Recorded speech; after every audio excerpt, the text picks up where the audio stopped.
국내 증시는 혼조세로 10월을 마무리했습니다. 미국 대선을 앞두고 외국인 투자자들이 우리 시장에서 대거 이탈하며 코스피는 2,560선마저 무너졌습니다. 10월 31일 공포의 헬로윈데이였습니다. 게다가 간밤 뉴욕 증시도 빅테크 실적 불안에 3대 지수가 와르르 무너진 터라 11월 첫 거래일을 시작하는 투자자들의 마음은 불안하기만 한데요. 통상 헬로윈이 끝나면 11월부터 6개월간 시장이 대체로 오른다는 증권가의 오랜 속설이 있죠. 올해는 어떨까요? 우선 어제장부터 복귀하시죠. 코스피가 1.45% 하락해 2,556.15포인트였던 반면 코스닥은 0.66% 반등에 성공하며 743.06포인트에 마무리됐습니다. 외국인이 자금을 빼내면 지수가 어김없이 내려가는 추세가 이어지고 있는데요.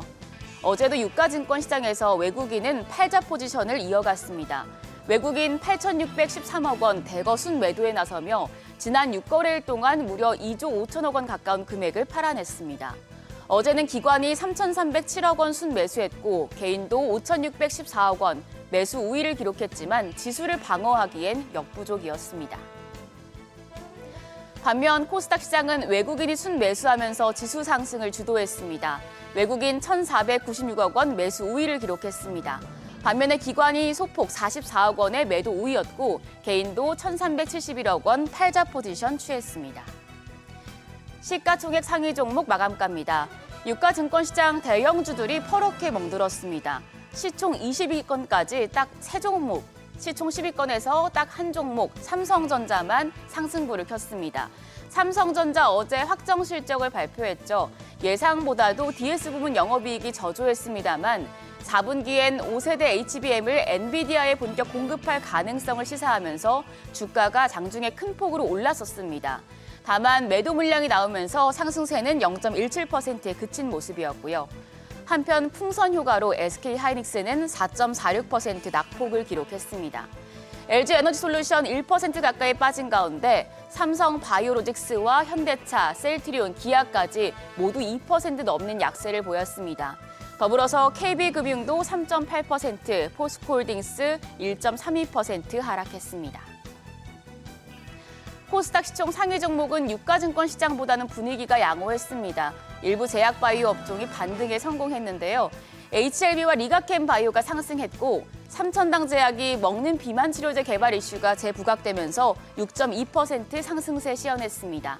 반도체 소부장 종목인 리노공업도 2% 넘게 올랐습니다.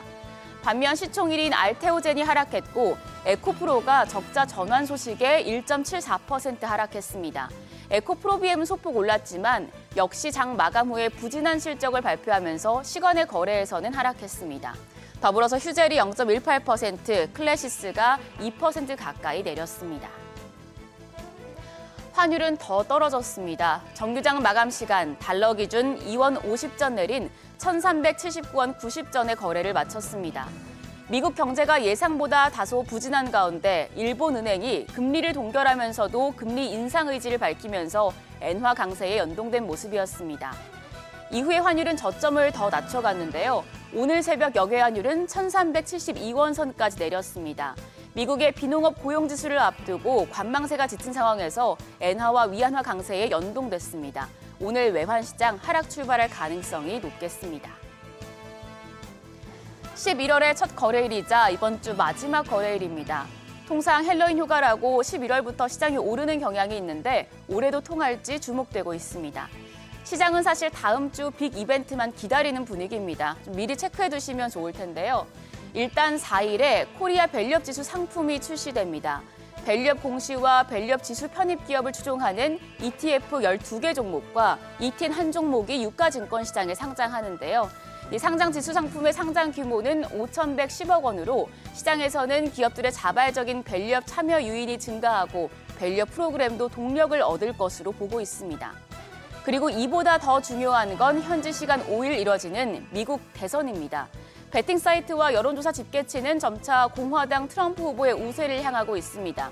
골드만삭스의 경우에는 2차 토론이 끝난 직후부터 공화당 정책 관련 주식을 포트폴리오에 더 많이 담고 있는 것으로도 확인됐죠. IM증권은 트럼프가 당선될 경우에 금리가 오르고 달러가 강세를 보이면서 환율도 오르고 유가는 하락할 것이라며 수출주에 관세를 부과할 수 있기 때문에 수출주가 아닌 종목을 찾아봐야 한다고 조언을 했고요. KB증권은 트럼프 관련해서 원전과 자율주행, 바이오, 헬스케어, AI주를 눈여겨보라고 조언했습니다. 다음 주 미국 대선 판세에 따라서 관련 내용들은 더 자세하게 전해드리도록 하겠습니다.